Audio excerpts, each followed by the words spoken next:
ஃபத்வா எவ்வளோ அசால்ட்டாக கொடுக்குறாங்க ஃபேஸ்புக்கில். இவன் இவன் வழிகட்டவன், அவன் வழிகட்ட, அவங்கெல்லாம் நினச்சிக்கணும். புரியுதா?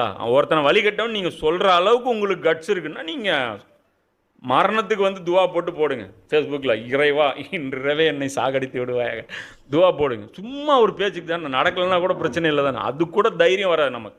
ஒருவேளை மலக்குகள் ஆமின்னு சொல்லிட்டா முடிஞ்சதுரா, காலி ஆகிட்டு வரும். அந்த தைரியம் நமக்கு வர, அந்த கட்ஸ் வராது.